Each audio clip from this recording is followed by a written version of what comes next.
This is my student support system. Keep watching, keep learning. Hello, welcome to my student support system. आज हम study करने वाले हैं blood pressure assessment के बारे में, यानी एक प्रैक्टिकल प्रोसीजर हम डिस्कस करेंगे ब्लड प्रेशर को कैसे नापना है। तो ये लेक्चर आप हिंदी में देख रहे हैं। यदि आप इंग्लिश में स्टडी करना चाहते हैं तो आई बटन पर क्लिक कर सकते हैं, वहाँ से आपको इंग्लिश लेक्चर का लिंक मिल जाएगा, या आप डायरेक्ट चैनल को विजिट करके भी इस वीडियो को सर्च करके देख सकते हैं। तो ब्लड प्रेशर या रक्तचाप क्या है? रक्तचाप धमनी की दीवारों पर लगने वाला ब्लड का फोर्स है या प्रेशर है।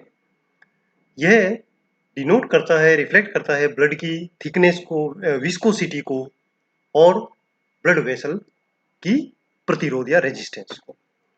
रक्तचाप के लिए नॉर्मली दो शब्दों का प्रयोग किया जाता है, सिस्टोलिक ब्लड प्रेशर और डायस्टोलिक ब्लड प्रेशर। इनको हम एक एक करके देख लेते हैं कि सिस्टोलिक बीपी और डायस्टोलिक बीपी क्या होते हैं। जब हृदय या हार्ट कॉन्स्ट्रिक्ट होता है, पंप करता है ब्लड आर्टरीज में, तो उस समय जो आर्टरीज का प्रेशर होगा वो सिस्टोलिक ब्लड प्रेशर कहलाएगा।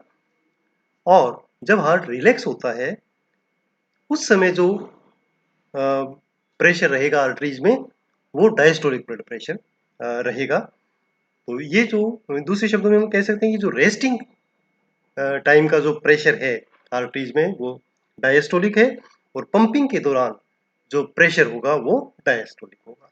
इन दोनों को हम नापकर पेशेंट के रिकॉर्ड में लिख देते हैं। तो प्रोसीजर कैसे होगा?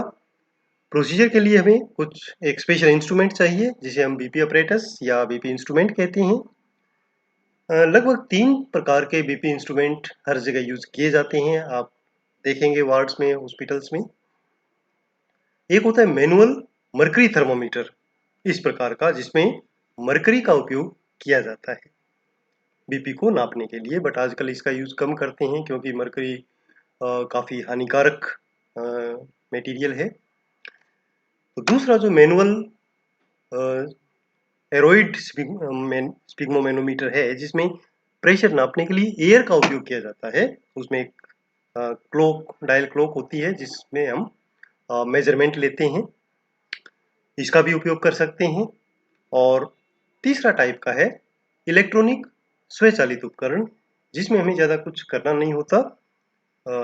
वो डिजिटल थर्मोमीटर भी इसको डिजिटल स्फिग्मोमेनोमीटर भी इसको कह सकते हैं, इसका उपयोग हम कर सकते हैं। इसमें इसका जो एक स्क्रीन होती है उसके ऊपर ब्लड प्रेशर आ जाता है। अब हम चलते हैं कि क्या प्रोसीजर करेंगे। तो सबसे पहले हम कोई भी प्रोसीजर करते हैं तो हम आर्टिकल्स प्रिपेयर करते हैं। तो यहाँ कोई ज़्यादा आर्टिकल्स हमें चाहिए नहीं। एक ट्रे में हम बीपी इंस्ट्रूमेंट ले सकते हैं जो भी हमारे पास अवेलेबल है। अभी जस्ट हमने तीनों टाइप के देखे। स्टेथोस्कोप लेंगे, यदि हम मैनुअल यूज कर रहे हैं तो स्टेथोस्कोप लेंगे, और यदि डिजिटल स्पिग्मोमेनोमीटर या इलेक्ट्रॉनिक स्पिग्मोमेनोमीटर यूज कर रहे हैं तो हम स्टेथोस्कोप की जरूरत हमें नहीं है। इसके अलावा पेन, बीपी चार्ट या डायरी जिसमें हम रिकॉर्ड करेंगे बीपी का। आगे हम क्या करेंगे, अब हम प्रक्रिया को पहले एक्सप्लेन करेंगे पेशेंट को, ताकि उसका विश्वास हम जीत सकें और वो कोऑपरेट कर सके। फिर प्रॉपर पोजीशन देंगे पेशेंट को। इसमें हम लाइंग डाउन पोजीशन या सिटिंग पोजीशन यूज कर सकते हैं, विशेष परिस्थितियों में स्टैंडिंग भी कर सकते हैं। यहाँ ध्यान रखने वाली बात मेन ये है कि जब भी आप किसी एक पर्टिकुलर रोगी का ब्लड प्रेशर ले तो उसी पोजीशन में लें जिस पोजीशन में पिछली बार आपने लिया था।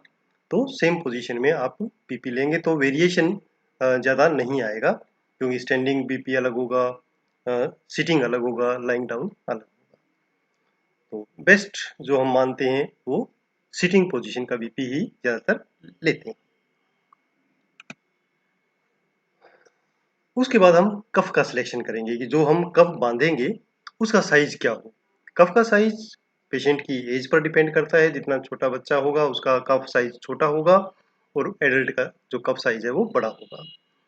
तो उसकी कफ को हमें पेशेंट की आर्म पे लगाना है। तो इसमें हम पोजीशन सही देखेंगे कि कहाँ पर लगाना है। तो ये एंटीक्यूबिटल फोसा है। एंटीक्यूबिटल फोसा से लगभग 2.5 सेंटीमीटर ऊपर यहाँ पर हम कफ को बांध देंगे। ना ज़्यादा टाइट ना लूज, आराम से उसको फिक्स करेंगे। ध्यान हमें ये रखना है कि जो ट्यूबिंग है वो यहाँ से बाहर की तरफ निकले, जैसे इस पिक्चर में दिखाया हुआ है। ट्यूबिंग ऊपर की तरफ हो और नीचे की तरफ ऐसे डायरेक्ट करती हो, और ये कप हमने बांध लिया। अब आगे का प्रोसीजर डिपेंड करेगा फिर से कि आपने इंस्ट्रूमेंट कौन सा लिया है। यदि आपने डिजिटल इंस्ट्रूमेंट लिया है तो आपको ज़्यादा कुछ करना नहीं है, केवल स्टार्ट बटन पुश कर देंगे। जैसे आप स्टार्ट बटन पुश करेंगे, कफ का इन्फ्लेशन शुरू होगा, फिर वो अपने आप डिफ्लेट होगा, और फाइनली आपको परिणाम रिजल्ट दिखा देगा स्क्रीन पर, जिसमें ऊपर जो आएगा वो सिस्टोलिक बीपी होगा, नीचे जो लिखा होगा वो डायस्टोलिक बीपी होगा, और उसके नीचे पल्स रेट भी इसमें आपको ऑटोमेटिक मिल जाएगी।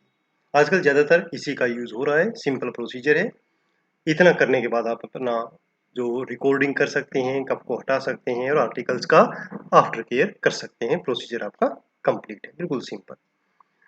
परंतु यदि आप मैनुअल बीपी इंस्ट्रूमेंट या स्पिग्मोमेनोमीटर का यूज कर रहे हैं तो आपको थोड़ा सा एक स्टेप एक्स्ट्रा करना होगा। उसमें क्या करना है कि आपको यहाँ ब्रेकियल आर्टरी फील करनी है और उसके ऊपर स्टेथोस्कोप लगा देना है, और अपने कान में ईयर पीस लगाएंगे और साउंड सुनने के लिए।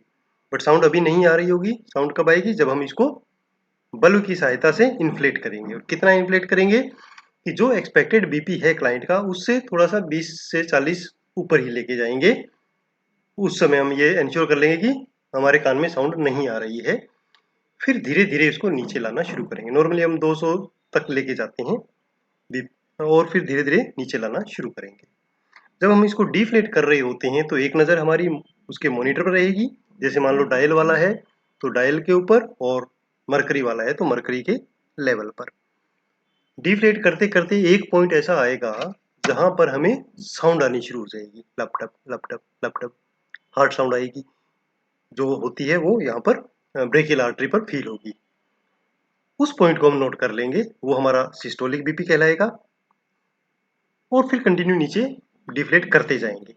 जहां पर वो साउंड बंद हो जाएगी वो हमारा डायस्टोलिक बीपी होगा, उसे भी हम नोट कर लेंगे। इसके बाद कंप्लीट कफ को डिफ्लेट कर देंगे, कफ रोगी से हटा देंगे, आर्टिकल्स को रिप्लेस कर देंगे जहां भी हमें रखना है, और फिर हमारा काम रह जाएगा इसको जो रिकॉर्ड रिजल्ट आया है उसको रिकॉर्ड करेंगे। तो कहाँ रिकॉर्ड करेंगे? बीपी चार्ट होता है, टीपीआर चार्ट होता है, वहाँ कर सकते हैं। और पेशेंट के जो रिकॉर्ड है, फाइल है, उसमें भी आप लिख सकते हैं, नर्सिस नोट्स में भी लिख सकते हैं कि पेशेंट का बीपी कितना आया है। तो इसमें सिस्टोलिक बाय डायस्टोलिक ऐसे लिखते हैं। फॉर एग्जांपल जैसे नॉर्मल हम मानते हैं 120 बाई 80, तो 120 बाई 80 है, तो इस प्रकार लिखेंगे 120/80। तो 120 क्या रहेगा? सिस्टोलिक बीपी, और नीचे वाला डायस्टोलिक बीपी। तो इस प्रकार हमें उसकी रिकॉर्डिंग करनी है, और साथ में आगे ये भी लिखना है MM ऑफ HG। ये पूरा सिस्टम रहेगा हमारा बीपी मॉनिटरिंग का। Thank you students. ऐसे ही उपयोगी वीडियोस देखने के लिए आप चैनल को सब्सक्राइब कर सकते हैं, फेसबुक पेज लाइक कर सकते हैं, और नोट्स बनाना है तो इस लिंक पे आपको क्लिक करना है mynursingstudents.blogspot.com। यहाँ पर आप जाएंगे तो आपको सारे जो अपने सब्जेक्ट्स हैं उनके लिंक मिलेंगे, नोट्स मिलेंगे, आप अपने नोट्स बना सकते हैं। फॉलो कर सकते हैं मुझे ट्विटर पर, इंस्टाग्राम पर, और Facebook group nursing notes join कर सकते हैं। Thank you, have a nice day.